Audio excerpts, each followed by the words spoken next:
Our next guest is a young visionary in the field of architecture and design. Definitely a star on the rise. Let's meet the man behind Buensalido Architects.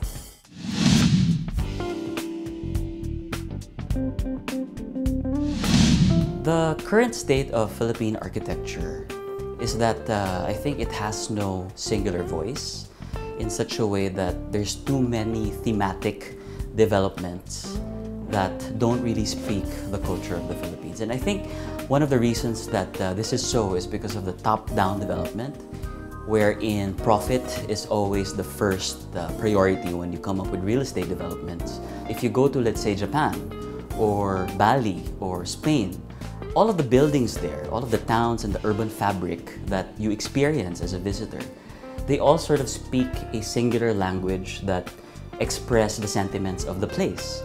And for us, Philippines, that's what we need to find, that single voice that will tie the entire urban experience into a singular, coherent whole. Jason put up his own architectural and design firm that is committed to introduce bold, fresh, and innovative ideas to the Philippine design setting. As a designer, the vision really, not only for the firm, but also for, I guess, the whole Philippines, is that for us to really reflect our identity in our spaces. So whether it's a big building or a small waiting shed, whether it's a park or a lakefront development, whatever it is, it has to reflect our culture and our identity.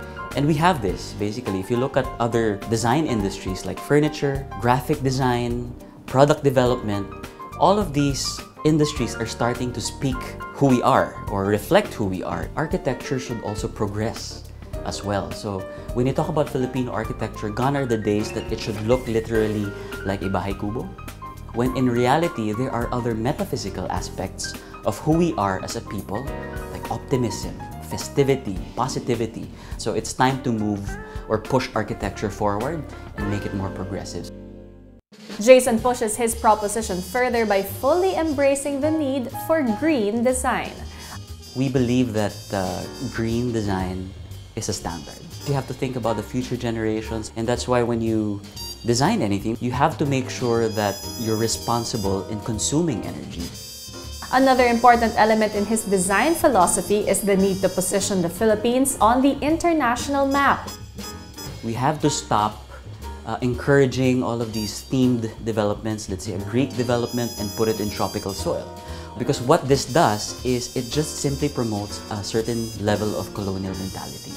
When in reality, if we simply focus on who we are and the unique way that we do things and reflect it in everything, in our surroundings, in our products, in our furniture, in our architecture, then that's the time that we will garner our place in the world. With all these factors into consideration, Jason fashioned a design philosophy that seeks to instigate much-needed change in the current landscape of Philippine architecture. Let's see how theory becomes practice as we take a tour inside one of his residential projects. A beautiful home is a place that you would love to go home to. It's a place where people would like to talk about it. It's so nice and pleasing to the eye. Every single little thing is something to talk about, and it's practical at the same time. I don't like the type of house that you can't seem to touch anything anymore. It has to be still functional in that context, and the elegance should be there. Jason is really more contemporary Filipino, and as a couple we're very much patriotic about the way the house should be designed. And we didn't want it to be the old Filipino, we wanted it to be more modern. That's why he seemed to be the perfect person to get for this project.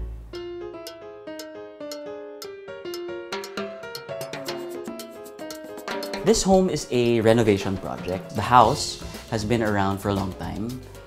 We were quite surprised the first time that we came here because everything was a mess. I mean, in terms of organization, all of the clutter was all over the place. That's number one. And then number two, they had all of these collections that are not only different from each other, but are exact opposites in terms of their nature. And then aside from that, the couple were also exact opposites. So The challenge for us really was how to come up with a language that would stitch all of these opposite elements, but at the same time flaunt their uniqueness and their differences.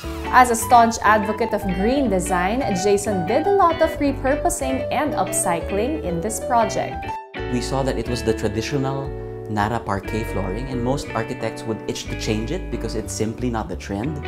But what we did is we simply retained it, gave it a new life by bleaching it and revarnishing it, and all of the wood veneer that you see that basically clad the doors, the walls, the shelves are all from FSC certified suppliers. All of the lighting here is LED, therefore the energy consumption is not high. At the same time, all of our air conditioning units are inverter types. This idea of personalization is what we tried to reflect in the space by keeping everything flexible.